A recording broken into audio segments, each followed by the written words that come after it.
E vamos passar já à próxima sessão deste Congresso, Alicerçar o futuro nas lições do passado, o tema em debate. Tendemos a ignorar as lições da história, desvalorizando o papel do passado na construção do futuro. E isso é particularmente verdade em momentos de crise. Mas a história pode revelar-se uma ferramenta útil para evitar a repetição de erros do passado e, sobretudo, para procurar pistas e ensinamentos para ultrapassar as dificuldades.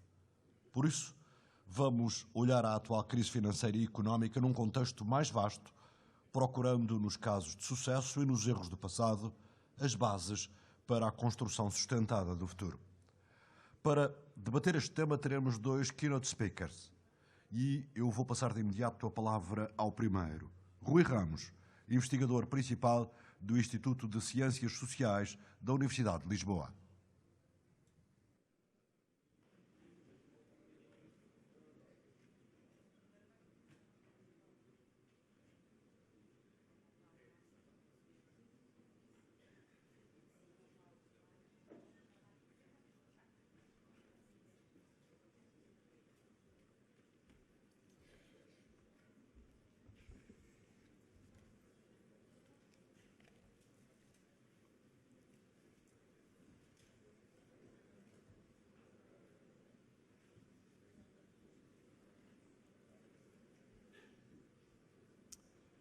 Ora, muito bom dia.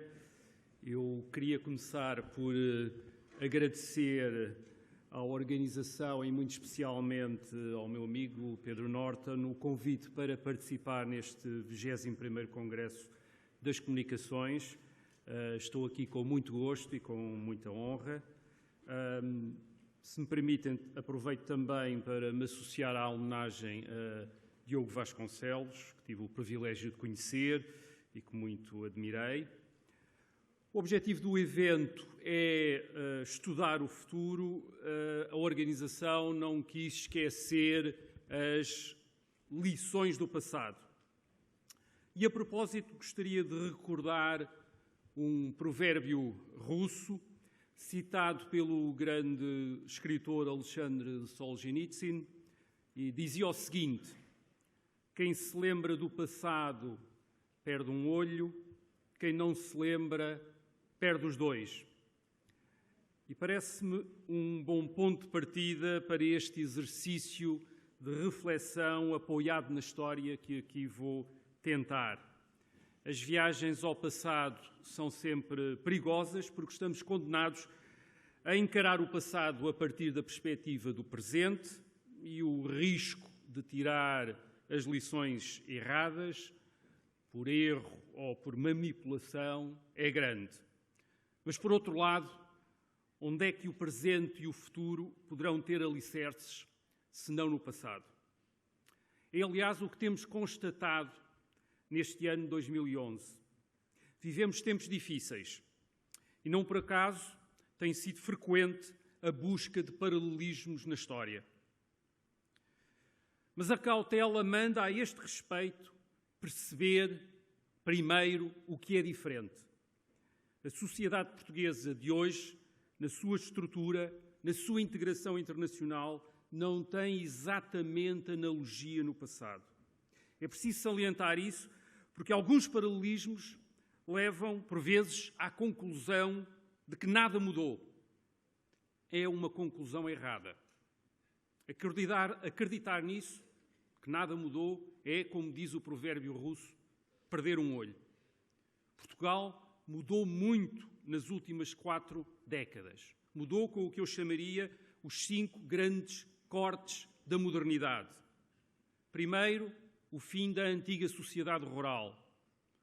Segundo, o estabelecimento de um Estado de Direito e de um sistema eleitoral credível, que contribuiu, entre outras coisas, para pôr termo às contestações violentas da ordem estabelecida. Terceiro, o desenvolvimento do chamado Estado Social. Quarto, a integração europeia. Quinto, o envelhecimento da população. Creio que nem vale a pena desenvolver cada um destes grandes cortes da modernidade. Mas isto não quer dizer, apesar desta grande mudança, que nada tenhamos a aprender com o passado. Pelo contrário, se mesmo apesar dos grandes cortes da modernidade repararmos em analogias, então é bom refletir, porque esquecê-las, nesse caso, seria perder os dois olhos. O país teve várias emergências financeiras no passado, mas a crise que se desenrolou entre 1890 e 1892, isto é, entre o momento em 1890 em que o governo presidido por António de Serpa admitiu as dificuldades de financiamento do Estado português, e o outro momento, em 1892, em que outro governo, presidido por José Dias Ferreira, declarou uma suspensão parcial dos pagamentos da dívida externa do Estado português. Portanto, entre 1890 e 1892, essa crise é talvez a mais interessante para quem está a viver a crise atual. É, aliás, curiosamente, a que tem sido mais citada, apesar das intervenções do FMI em 1978 e em 1983. E creio que com razão. Em primeiro lugar, porque a crise de 1890 a 1892 não derivou de guerras na Europa, como as crises financeiras do Estado português na década de 20 ou na década de 40 do século XX. Nem também resultou das sequelas de uma revolução ou de um choque de abastecimento externo, como as crises de 1978 e de 1983. A crise de 1890-92, em parte como a atual, seguiu-se a um longo período de aparente prosperidade e acalmia associado à integração do país numa economia global e a uma modernização assente no investimento público ou garantido pelo Estado. As últimas 2 décadas que vivemos podem ser descritas desta maneira, mas a época que antecedeu a crise de 1890 a 1892, a época que vai da regeneração de 1851 até o ultimato de 1890 e de que a figura principal é Fontes Pereira de Melo, também pode ser descrita em traços gerais desta maneira. Esta é uma primeira razão para a oportunidade de lembrar esta crise de 92. Uma outra razão, em segundo lugar, é porque Portugal, na segunda metade do século XIX, sob a monarquia constitucional, desenvolveu um sistema político pluralista com rotação pacífica de partidos no poder e garantias de liberdade de discussão que só viriam a ser plenamente restauradas com a atual democracia depois de 1974. Portanto, temos também um ambiente político que tem alguns paralelismos. Em terceiro lugar, porque a economia portuguesa, no fim do século XIX, estava também envolvida num processo de globalização e integrada num sistema monetário internacional definido pelo chamado padrão ouro, o que fazia com que Portugal tivesse uma moeda livremente convertível nas moedas dos outros países da Europa e, de facto, uma grande parte da moeda em circulação em Portugal era mesmo moedas estrangeiras, sobretudo libras inglesas. Portanto, na prática, tínhamos a mesma moeda que outros países europeus. O que é que aconteceu, então, a este Portugal de há 120 anos que explica a bancarrota de 1892? Nas décadas de 1870 e de 1880, a economia portuguesa cresceu através da exportação de alimentos e de matérias-primas para a Europa do Norte e também através da imigração para a Europa do Sul, uma fonte de receitas, de remessas que asseguravam um importante influxo de divisas. A adesão do país ao padrão ouro, isto é, o facto da moeda ser livremente convertível, facilitou o recurso ao crédito externo usado pelo Estado para financiar o investimento em infraestruturas de transporte e de comunicação, caminhos de ferro, telégrafos, estradas, portos. É verdade que, então, nesta segunda metade do século XIX, Portugal não convergiu com a Europa Ocidental, ao contrário do que viria a acontecer na segunda metade do século XX. Isto porque os outros Estados da Europa Ocidental cresceram, então, muito mais depressa e muito mais do que Portugal. Também é verdade que não se deu nenhuma transformação estrutural da sociedade portuguesa, continuou a ser uma sociedade rural. Mas o país enriqueceu na segunda metade do século XIX, naquela que foi uma das épocas de maior prosperidade antes do fim do século XX. Basta pensar na Lisboa dos Maias, o romance dessa de Queiroz, uma capital pequenina, provinciana, mas confortável, próspera. No entanto, nesta época de prosperidade, o país também adquiriu uma dívida pública que, per capita, era a segunda maior da Europa e que chegou a consumir 40%, ou ser responsável por cerca de 40% da despesa do Estado, e manteve um déficit da balança comercial que se foi agravando à medida que as reviravoltas da chamada primeira globalização da segunda metade do século XIX lhe fizeram perder cotas de mercado. Portugal, devido a estas vulnerabilidades, no fim do século XIX, passou a precisar de muita sorte. Poderia ter tido sorte, mas não teve. Em 1890, as remessas dos imigrantes do Brasil foram interrompidas pela Revolução Republicana no Brasil, ao mesmo tempo que os mercados financeiros europeus se retraíram depois de uma bancarrota da Argentina. Estes dois fatores, entre outros, colocaram em causa não apenas o financiamento do Estado, um Estado viciado em crédito, para usar uma expressão de hoje, mas também o financiamento de vários bancos e companhias portuguesas que estavam dependentes do crédito internacional e que subitamente passaram a enfrentar juros muito caros ou mesmo um acesso difícil ao refinanciamento. Isso constatou-se em 1890, em meados do ano de 1890, e em maio de 1891, um ano depois de rumores, de vários incidentes políticos, porque a história política desta época foi muito movimentada, o ambiente de desconfiança crescente provocou uma corrida aos bancos em Lisboa. Houve gente que apareceu de carroça em frente dos bancos para levantar tudo o que lá tinha e ia levantar em moeda metálica, por isso o meio de transporte utilizado para depois carregar os sacos de dinheiro para casa. A moeda metálica basicamente desapareceu da circulação porque as pessoas entesouraram, guardaram imediatamente tudo o que era moeda de ouro, moeda de prata e até mesmo as moedas de trocos mais modestas. Foi preciso então primeiro uma moratória aos pagamentos, isto é, os bancos não podiam efetuar os pagamentos, mas foi preciso também passar a emitir moeda em papel e torná-la não convertível, ao contrário do que tinha acontecido até aí. Vários bancos e companhias estavam à beira da falência, o governo dividiu-se sobre o auxílio que lhes devia prestar. O Estado acabou por lhes dar dinheiro. No ano de 1892 foi cerca as transferências para estes bancos e companhias representaram cerca de 1/3 das receitas do Estado, portanto um esforço muito grande. Foi dinheiro que, em alguns casos, se perdeu, ao mesmo tempo que investigações sobre esses bancos e companhias descobriam fraudes e práticas de má gestão que levaram algumas grandes figuras públicas à prisão e à ruína, como, por exemplo, o caso do Marquês da Foz, o dono do Palácio Foz ali nos Restauradores, que tinha sido um dos grandes empresários e uma das grandes figuras da sociedade lisboeta na década de 80 e que, em 1892, estava no Limoeiro acusado de desviar dinheiro do chamado Banco Lusitano. Portanto, não houve o BPN, mas houve o Banco Lusitano.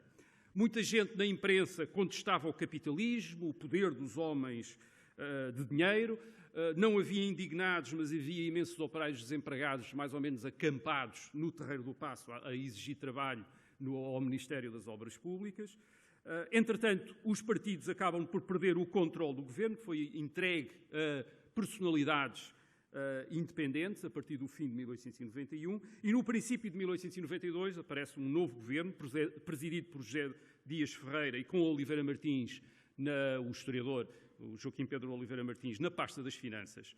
E foi então que foi aprovado um duro programa de austeridade, com cortes de vencimentos na função pública, segundo uma escala móvel que ia de 5% até 20% para os salários mais altos.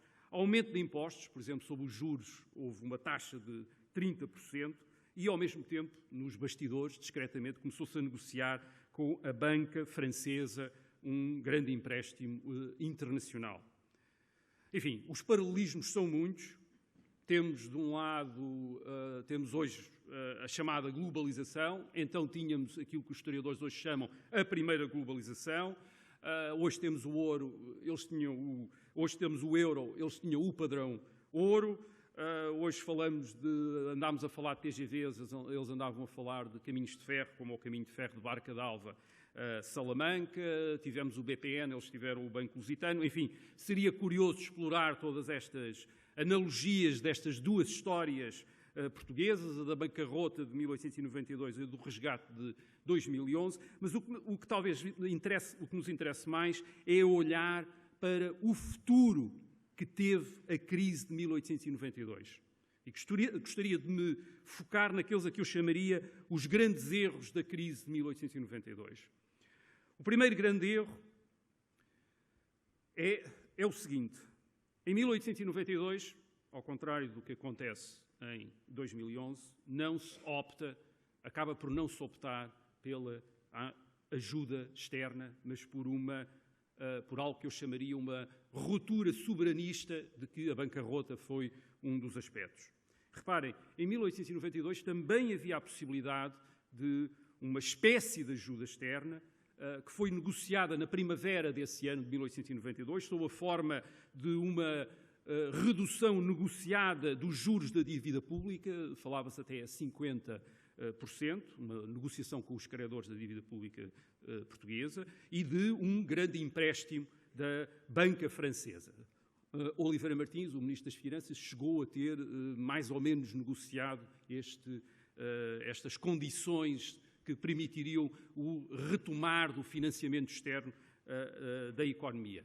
Acontece que os credores externos do Estado português fizeram exigências, puseram condições. Exigiram garantias especiais e o direito de fiscalizarem e inspecionarem as contas portuguesas, especialmente as das alfândegas, as receitas das alfândegas, através de uma junta. Portanto, era ter aqui uma junta de credores, alemães e franceses, a confirmar o que é que o Estado ia ou não ia recebendo.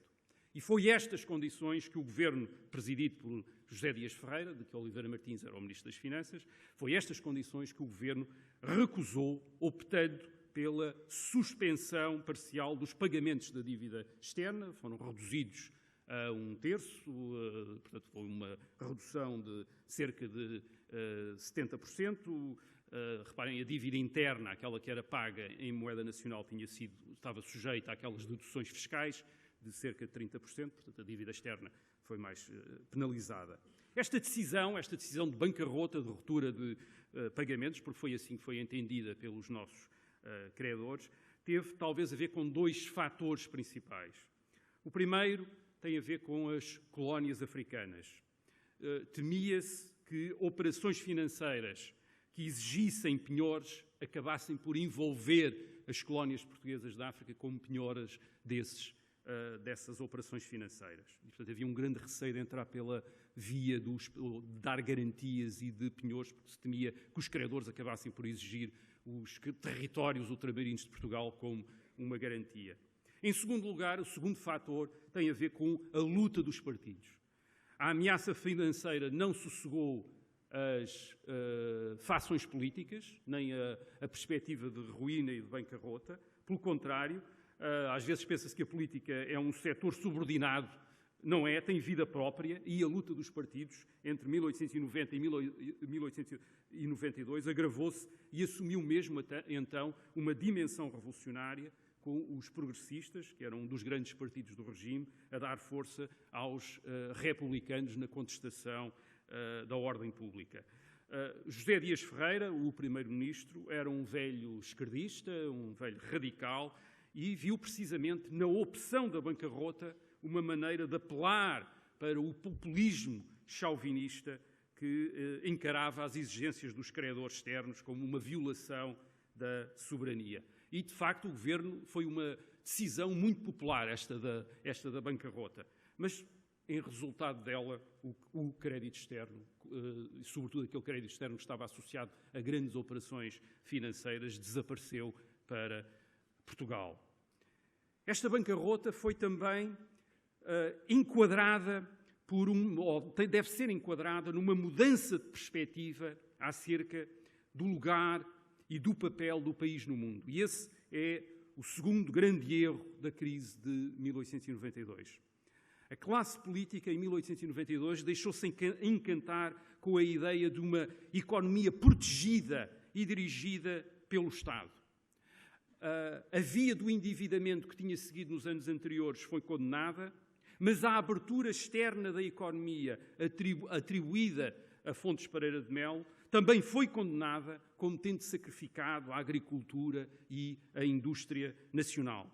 A opção do protecionismo foi certamente determinada por uma questão de expediente fiscal, já que permitia aumentar as receitas através das tarifas alfandegárias, mas também teve a ver com este desenvolvimento de uma cultura nacionalista reforçada, aliás, pelo sentimento anti-inglês do Ultimato de 1890.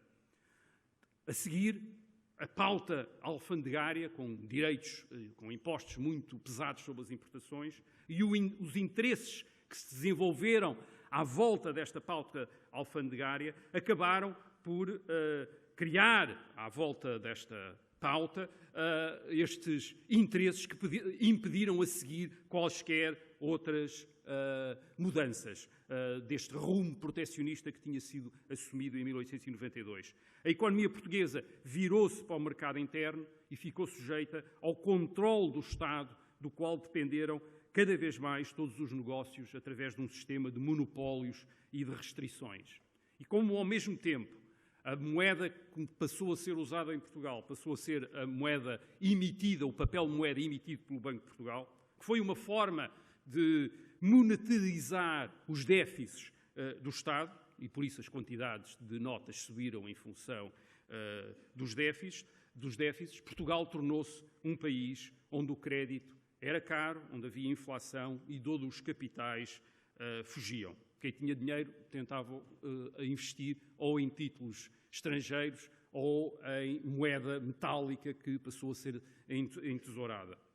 Por resultado destes dois grandes erros, a bancarrota soberanista e o encerramento protecionista, Portugal entrou no século XX como um dos países europeus mais fechados ao exterior. A economia terá, por isso, passado a crescer menos, embora, claro, houvesse muita gente que tivesse beneficiado dos negócios proporcionados pelo Estado. Na época, muitos observadores concluíram que era preciso regressar aos mercados internacionais através de tratados de comércio que facilitassem as exportações e de um regresso ao padrão ouro, isto é, uma circulação monetária saudável que atraísse capitais. Isso nunca foi possível, apesar de as condições financeiras terem melhorado na viragem do século XIX para o século XX, devido à retoma das remessas dos imigrantes do Brasil, que permitiram um reequilíbrio da balança de pagamentos e até explicam o convénio que, em 1902, se conseguiu atingir ou negociar com os credores externos da dívida portuguesa. Mas para retomar o recurso ao crédito externo, teria sido necessário dar garantias aos investidores internacionais e atingir o equilíbrio orçamental. Para isso, pensou-se numa reforma fiscal, mas as oposições aproveitaram sempre todas as medidas de reforma fiscal para levantar revoltas contra os governos. Não foi possível mudar nada e valeu a imigração, que aumentou imenso depois de 1890, e que atingiu os níveis mais altos, aliás, por volta de 1910. Que lições tirar desta história com mais de 100 anos?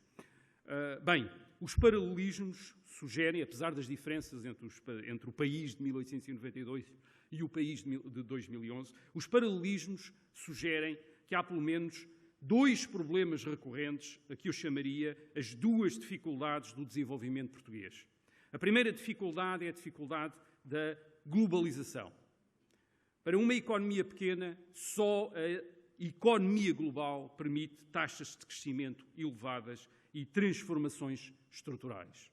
Mas a economia global exige flexibilidade e grandes recursos porque muda muito e muito rapidamente.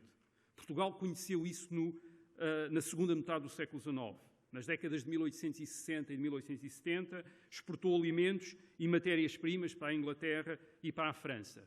Na década de 1880, viu-se confrontado com a concorrência de novos países que estavam a ser integrados na globalização e que eram muito mais competitivos na produção de produtos de exportação equivalentes aos portugueses. Vimos isso também, obviamente, na segunda metade do século XX, quando, nas décadas de 1960, 1970 e 1980, exportámos produtos industriais baratos para o norte da Europa, e na década de 1990, com o desenvolvimento e a maturação da globalização, nos vimos confrontados com a concorrência de países como a China. A questão aqui, nesta dificuldade da globalização, é como é que pode um país pequeno e de recursos limitados manter a capacidade de resposta a um ambiente sempre em mudança. A segunda dificuldade, eu chamaria a dificuldade do sistema representativo. Num país plural como Portugal, pequeno mas plural, só um sistema representativo que dê reais garantias de manifestação, de organização e de influência aos vários pontos de vista existentes na sociedade portuguesa, só um sistema representativo deste género pode assegurar uma ordem pacificamente aceite por todos. Mas o sistema representativo, como aconteceu na segunda metade do século XIX e como tendeu a acontecer na segunda metade do século XX, tende rapidamente a tomar a natureza de um sistema distributivo, porque é o mais fácil para os políticos manterem o poder através das clientelas que vão formando, usando os recursos que o Estado acumula e depois distribui. Há uma pequena anedota curiosa. Em 1879, Fontes Pereira de Melo estava confrontado com uma oposição que lhe exigia reformas políticas para uma maior democratização do país. E ele, no Parlamento, deu esta resposta, disse que tinha andado pelo país, tinha dado uma volta pelo país e que ninguém lhe pedia democracia, toda a gente lhe pedia estradas. E esta opção fácil das estradas, este uso do poder soberano para fixar clientelas, boas vontades de eleitores, boas vontades de apoiantes do poder, leva sempre a que comece por distribuir o que há e rapidamente se comece a distribuir o que não há. Isto é, a abusar do crédito, e o poder soberano, o Estado, tem possibilidades de abusar do crédito muito maiores do que outro qualquer agente dentro de uma economia. Portanto, a questão aqui, desta dificuldade do sistema representativo, é como manter um sistema representativo que assente na cidadania, na participação responsável dos cidadãos na vida pública e na garantia dos seus direitos, e evite o recurso mais vil ao poder do Estado como instrumento de pagar a clientelas e eleitorados. Lembremos-nos, apesar de tudo, apesar destes paralelismos, de que estamos a falar de sociedades muito diferentes. E essas diferenças nem sempre jogam a favor do presente. Os problemas financeiros do Estado têm um significado muito diferente quando a despesa pública representa 50% do PIB e uma grande parte da população depende de empregos, subsídios e pensões públicas. É muito diferente de uma sociedade onde o Estado não representava mais do que 10, 15% do PIB, segundo as estimativas dos historiadores, e a maior parte da população cultivava a terra em regime de autossuficiência. A crise hoje tem de ter um significado social muito mais profundo do que teve em 1892. E também não podemos esquecer que a atual crise financeira tem uma dimensão europeia, como aliás foi salientado pelo Sr. Primeiro-Ministro, que nos ultrapassa. Teremos de estar preparados para tudo e sabemos como nas décadas de 1920 e de 1930 o desregramento financeiro dos Estados levou aos protecionismos e à destruição da chamada primeira globalização iniciada no século XIX. Posto isto, teremos alguma maneira de evitar, ou podemos esperar evitar os erros do passado? Eu creio que há outras diferenças que podem talvez ajudar-nos a ser um pouco menos pessimistas, isto é, diferenças que podem fazer-nos esperar que seja possível evitar esses erros opções tão erradas como as que foram tomadas em 1892. Parece-me que há o que eu chamaria dois grandes estímulos à virtude. Enfim, entendam isto num sentido irónico, mas foi o termo que me ocorreu. Esses dois grandes estímulos à virtude.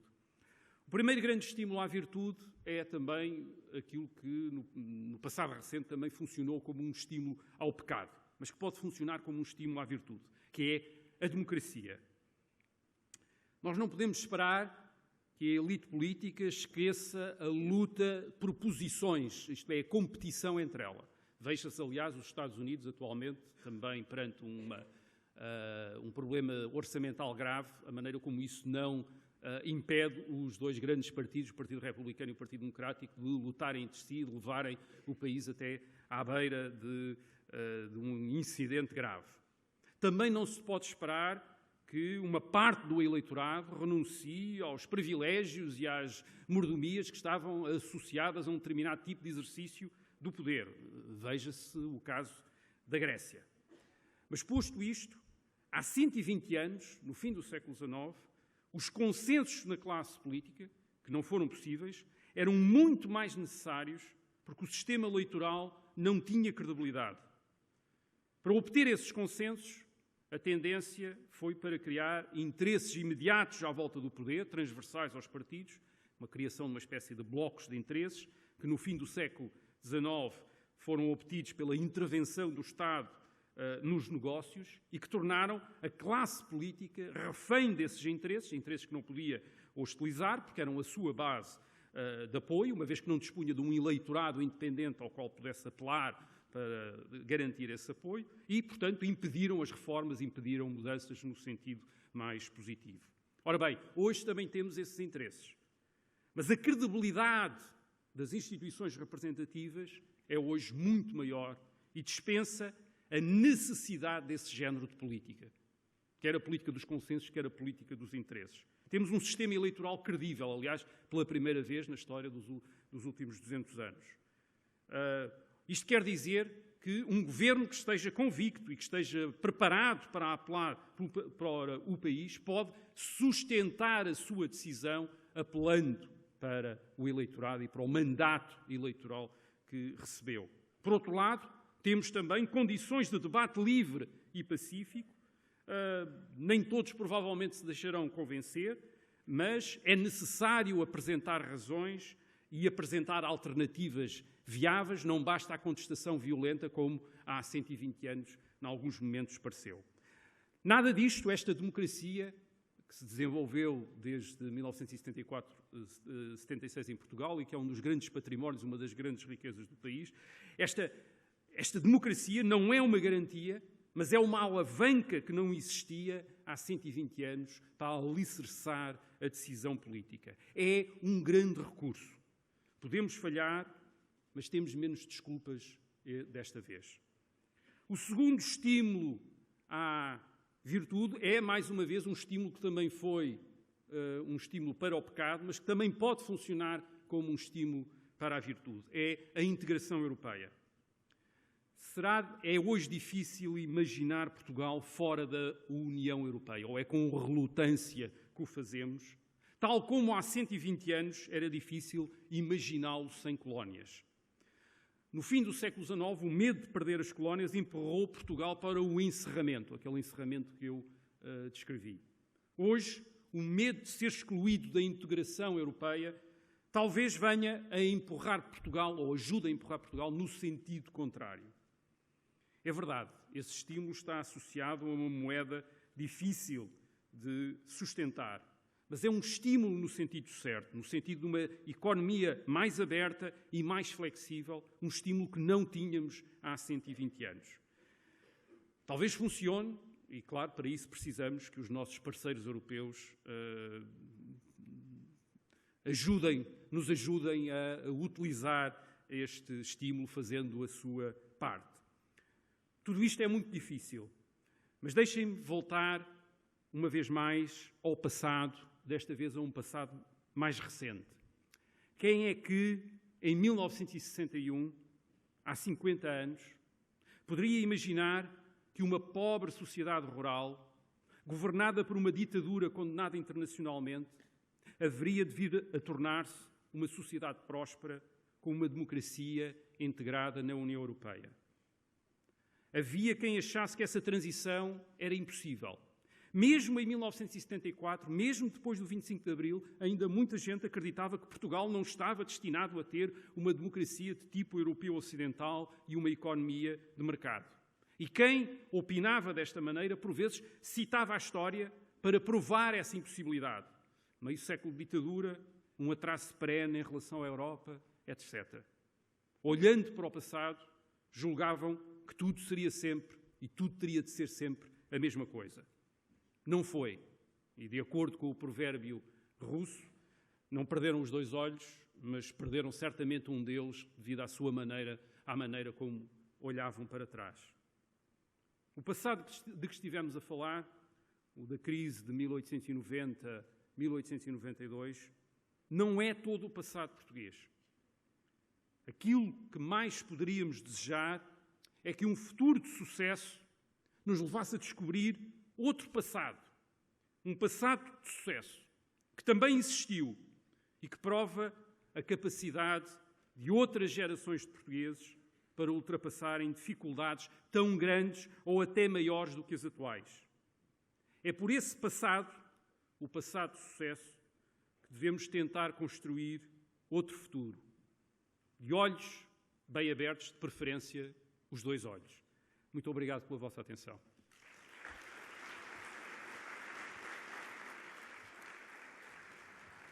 Chamo agora a vossa atenção para Sven Otto Littorin, atual consultor, foi Ministro do Emprego e chefe de gabinete do Ministro das Finanças na Suécia.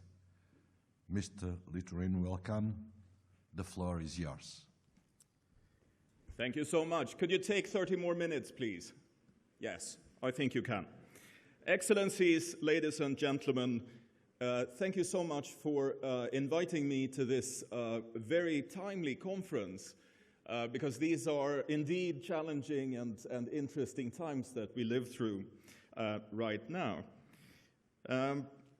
I'm going to talk a bit about some of the challenges ahead, and I will try to do so basing those challenges on some of the experience that I have from Sweden. I'm now a recovering politician. I left office as the Minister for Employment in Sweden last summer after having served 4 years. And at the time, I was actually the longest in service within the European Union of all 27, which might prove that this job is a quite hazardous one. You don't stay too long in that position, to be honest. When we, the Centre-Right coalition, took power in 2006, our main focus was on jobs. We had experienced jobless growth for quite some time, and the thresholds for entering into the labor market were steep. We had 12% of our labor force in early retirement and disability pension. And something just had to be done. We had to do something to cope. Today, Sweden is one of the few countries within the European Union which can actually still boost growth, diminishing unemployment, a budget surplus, and decreasing public debt, even in these difficult times. And I noted that my dear old friend Anders Borg, who is the Swedish Minister of Finance, just yesterday was named as the #1 within the European Union by the Financial Times. He was actually called the Witchmaster of Sweden. And I can somehow attest to that. I've known Anders since he was 14, and he used to call me at 5:30 in the morning, quoting one of two of the footnotes in one of the latest OECD reports that he thought that I might have missed, which was probably true. So one of my biggest experiences, of course, that reform is quite difficult. As Luxembourg's Prime Minister Jean-Claude Juncker said in The Economist a couple of years back, we all know what to do, but we don't know how to get re-elected once we've done it. Right. That's a big challenge for a politician. But so how can we then promote and execute reform despite some of the opposition that we can see in our different countries? Well, I think that one dilemma is, of course, the fundamental difference between politics and most other areas of society. In most other areas, change is seen for the better. A company develops newer, cooler models of their products to stay ahead. A school needs to develop new methods of learning, new topics to teach to attract students. A hospital needs to use the latest technology in treating patients most efficiently. And there is a sense of cooperation because you can increase the market. In politics, the market is given. There are just a set number of places, seats in parliament.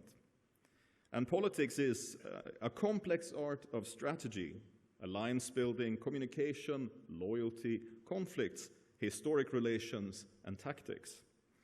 And therefore, politics is the art of the possible, and not everything is possible. Well, how do we then make the necessary possible? After the election in 2006, the new center-right government embarked on reforming the Swedish economy. We implemented a long row of measures geared towards increasing labor supply, making our labor market more efficient, and thus reducing unemployment and increasing labor participation. Why was that?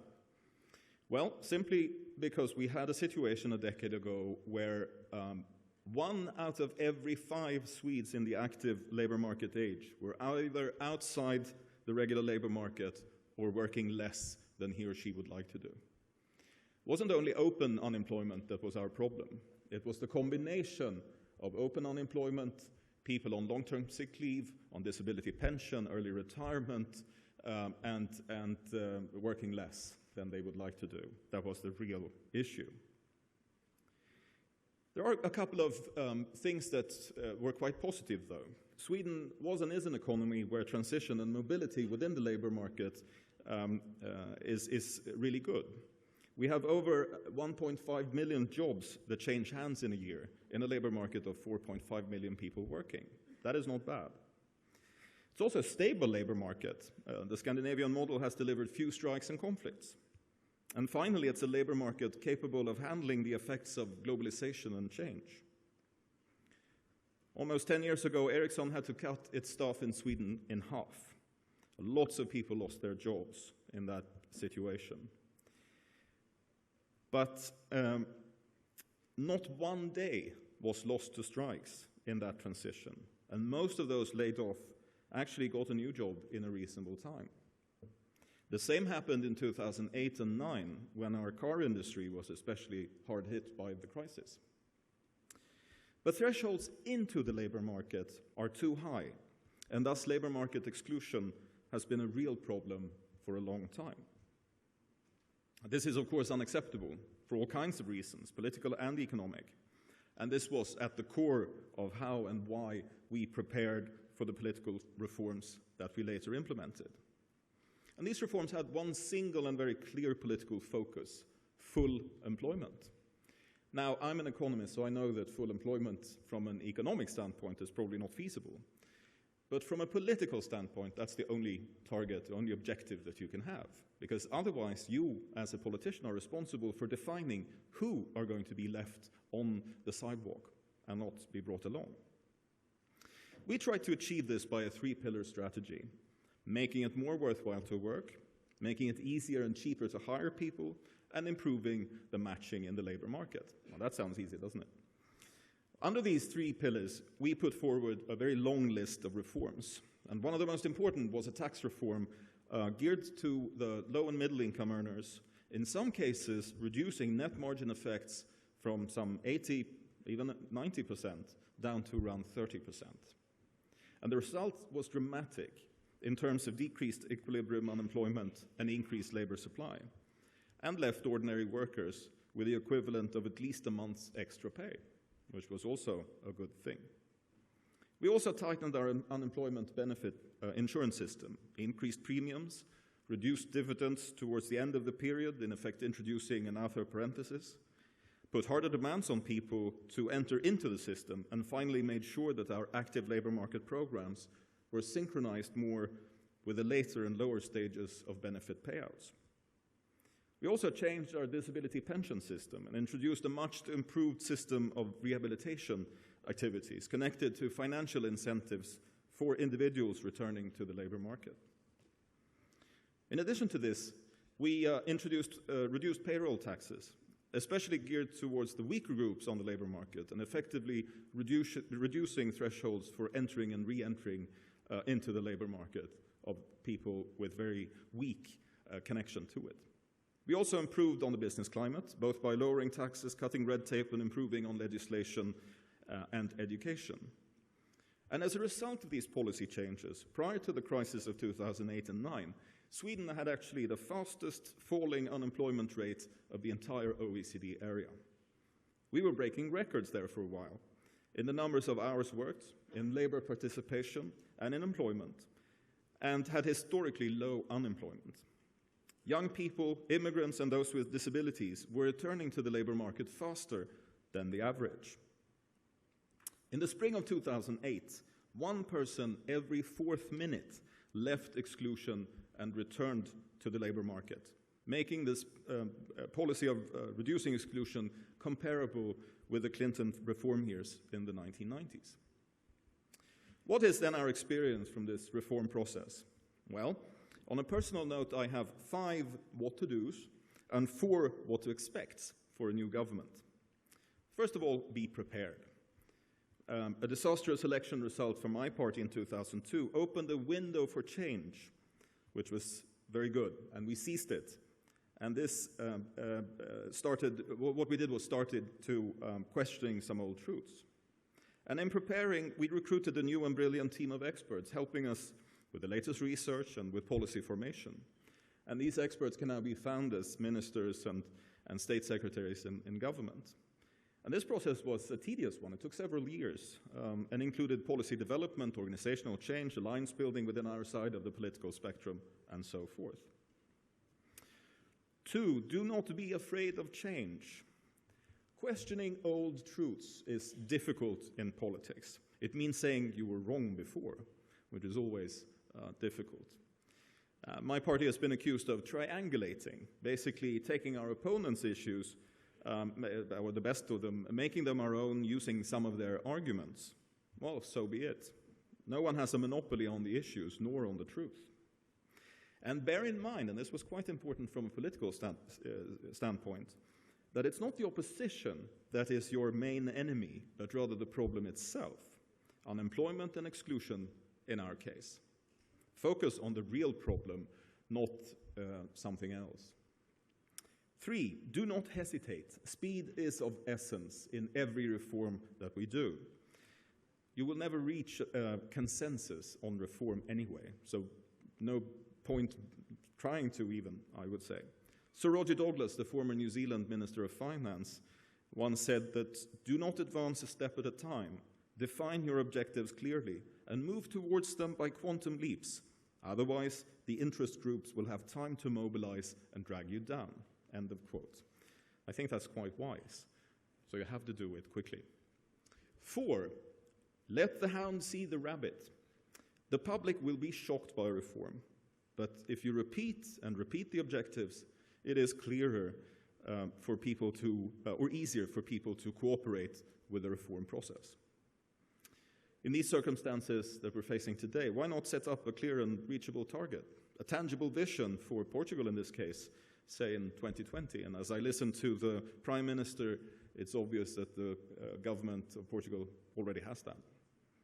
Could be a balanced budget over the business cycle, could be gradually reducing public debt down to 60% of GDP, it could be reducing unemployment down to 7% and so forth. And as I understand it, the purpose of this Congress is to quantify the future and thus helping this country to set those kinds of targets.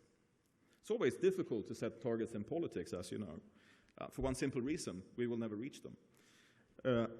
But we will be held accountable for them.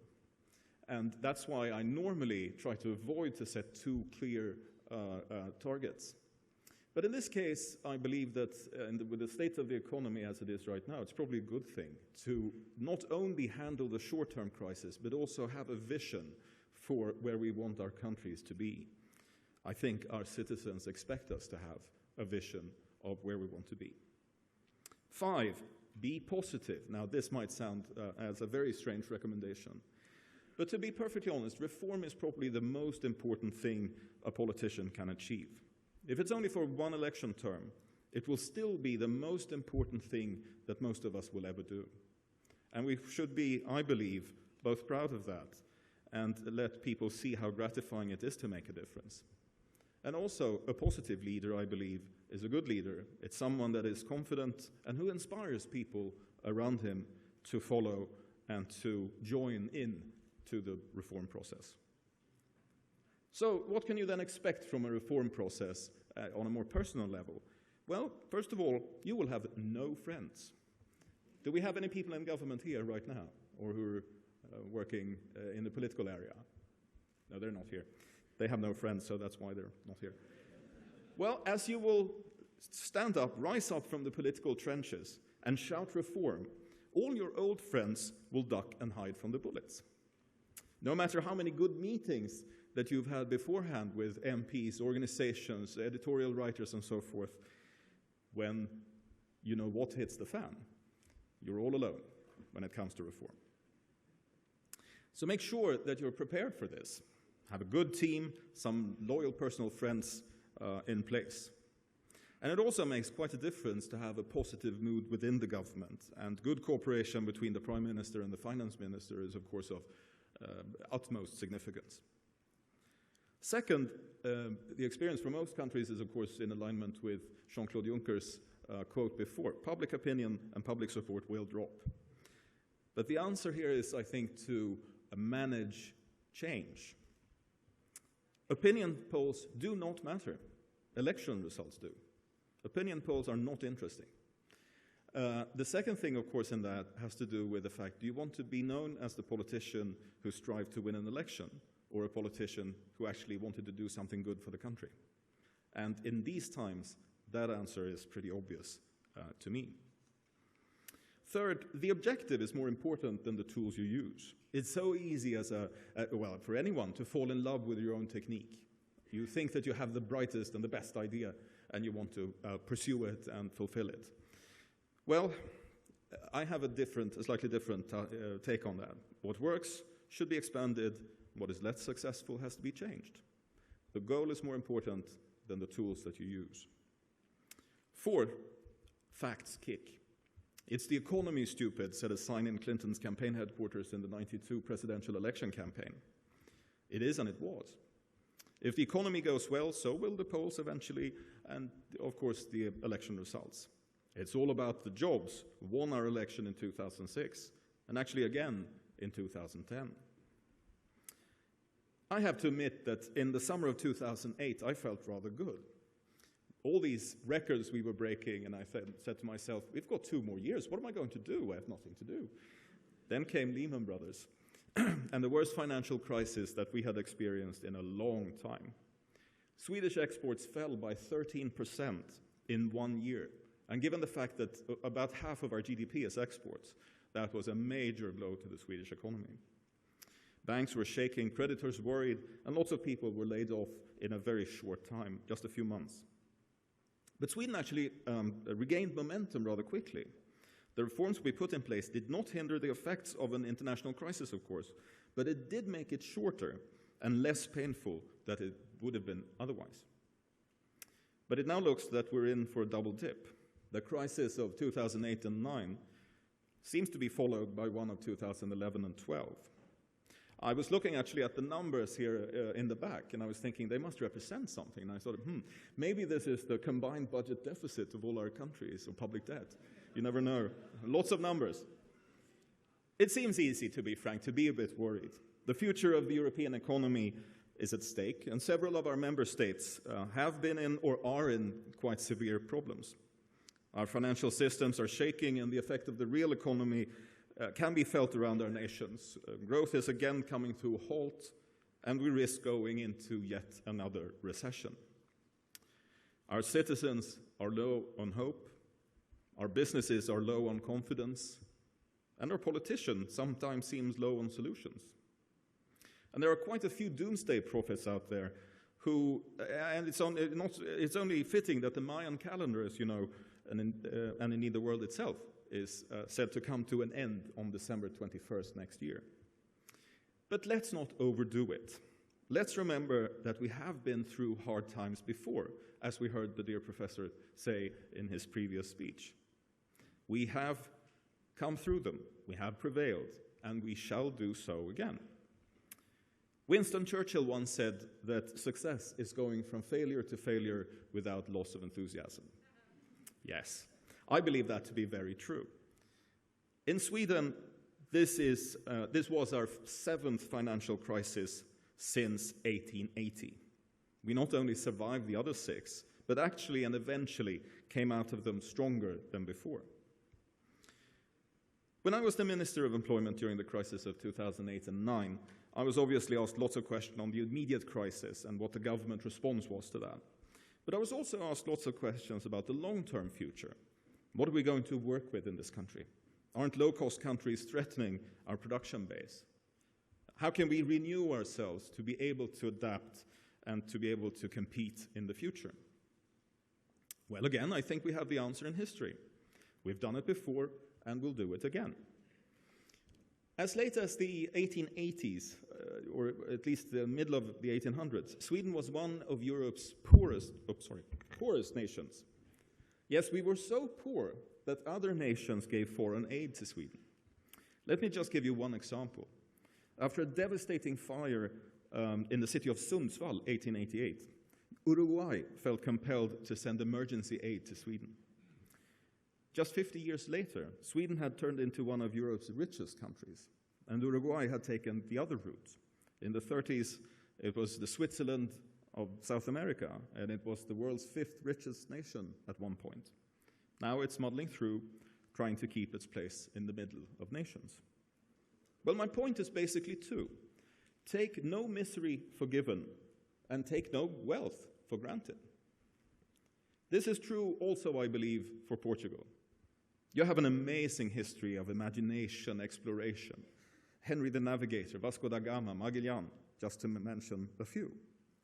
And you can't make me believe that ingenuity and the spirit of imagination and exploration was a Portuguese trait that ceased to exist somehow 500 years ago. Portugal is not doomed just to produce traditional products for all eternity, although I happen to believe that some of these products actually are a fine production base in itself. And as we heard, the crisis of the 1890s was overcome as well.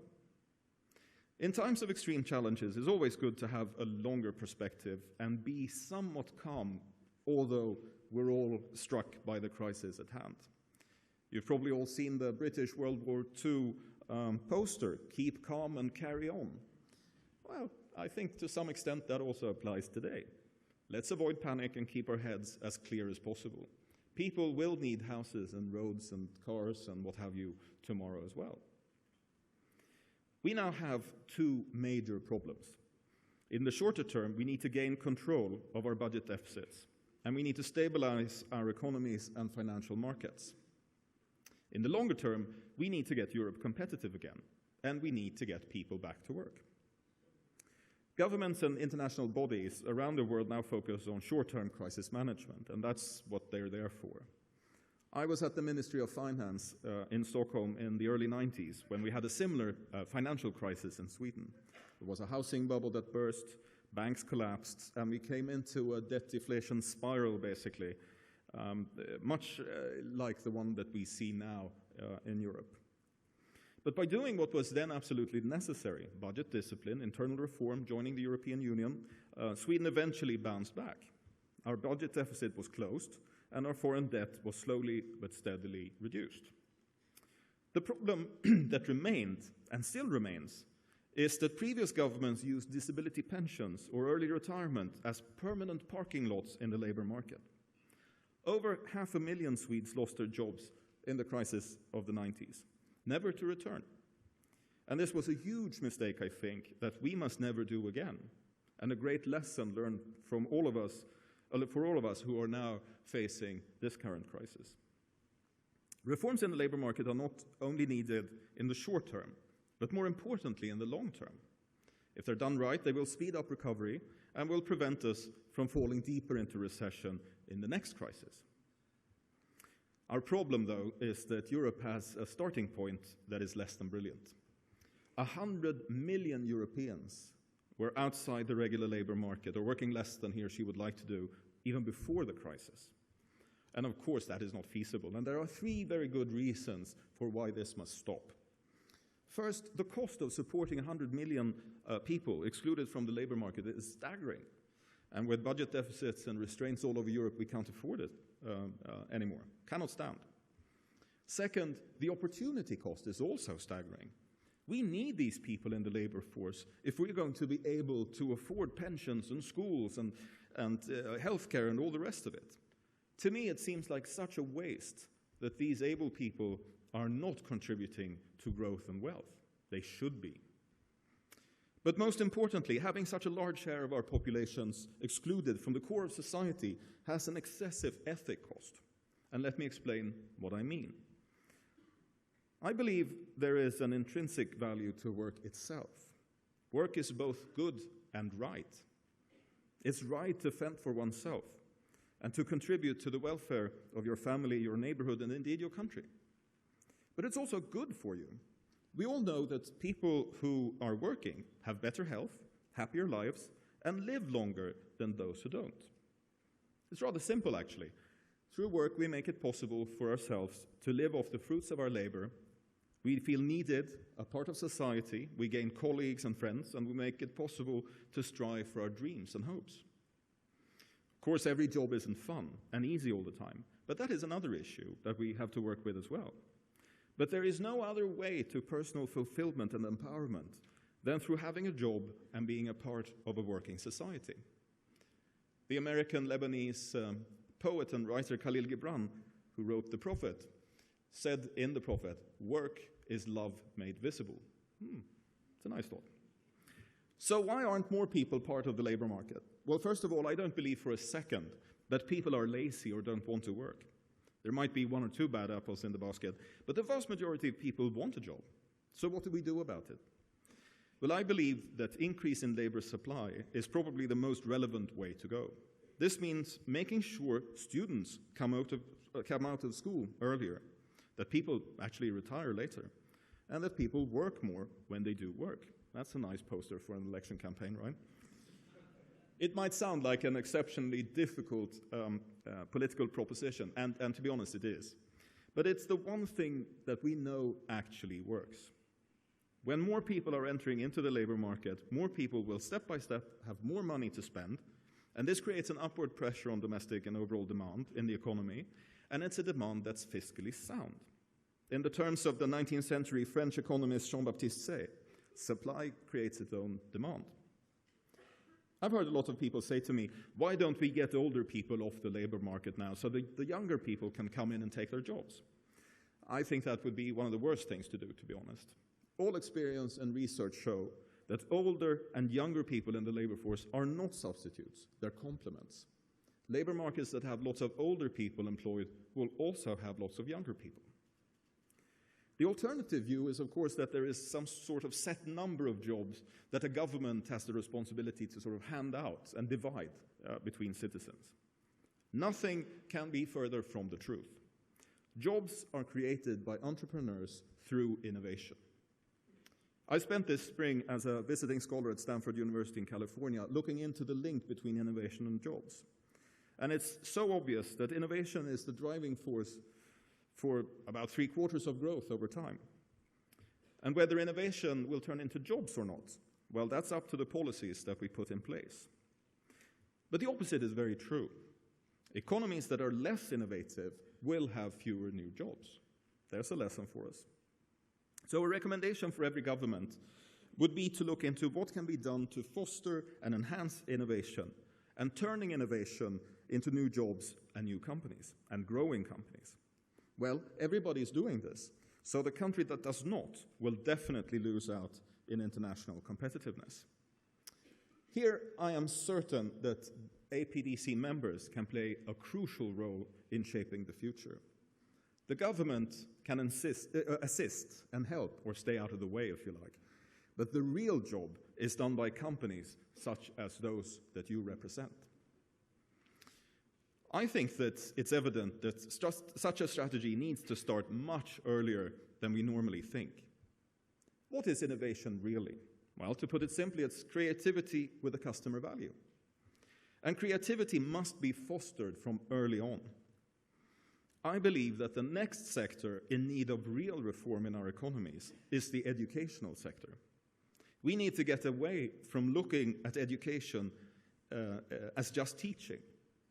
It's much more about learning, and there's a huge difference in that perspective. Well, look at the ordinary school system in most of our countries. It's conservative, it's fragmented, it's deprived of price and choice as factors for performance, it's lacking in innovation, and it's frankly not producing students who are innovative or even adaptable to change. I believe there is no other sector today in a greater need of a Steve Jobs than education. Someone needs to turn our schools inside out, or upside down if you like, and make them into temples of learning and creativity, where children and students have ownership of their own educational challenge, and where we stimulate our children to learn over time and to be innovative. And we have to stop letting schools just teach for the tests, and instead focus on helping children to learn for life. Now, make no mistake, I'm no educational hippie. I do believe in knowledge. I believe in grading and homework and all of that. But I also believe that no sector in society can survive and produce the right thing without changing with its times. A classroom experience today, to be honest, and I'm a parent, I have 3 children, is the same more or less than it was in 1911. 25 students and a teacher. The school year is still agrarian, arranged in a way that it was done when 95% of children grew up on farms and had to be at home in the summer to harvest.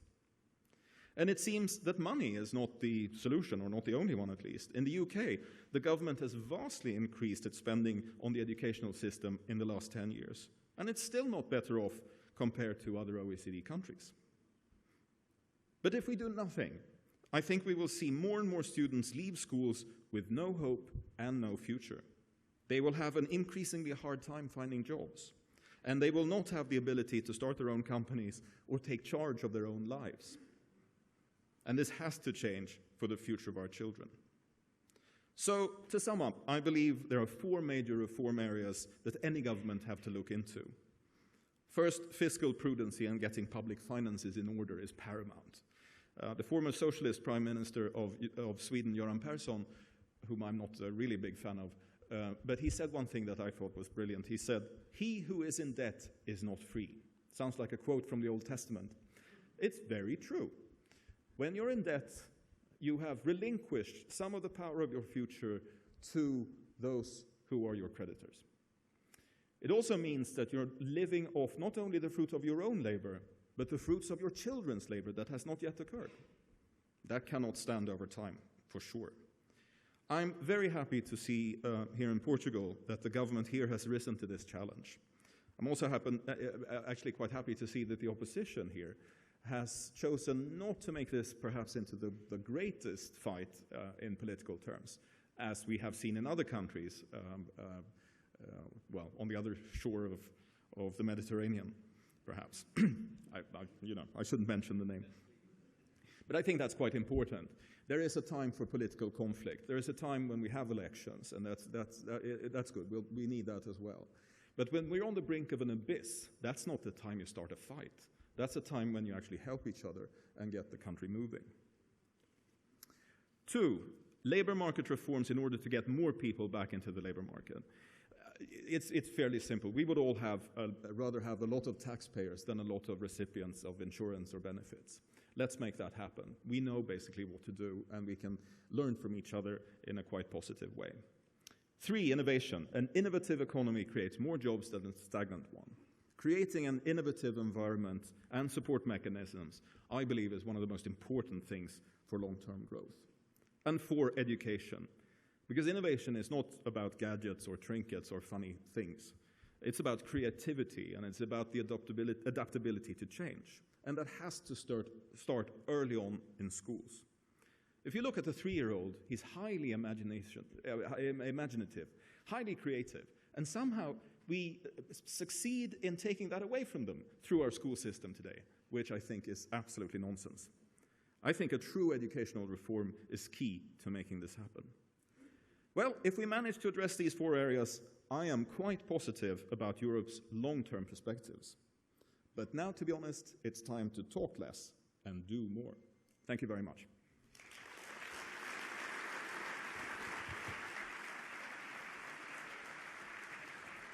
Analisados que estão os erros do passado e um caso de sucesso para procurar as bases para a construção sustentada do futuro, vamos de imediato passar à próxima sessão.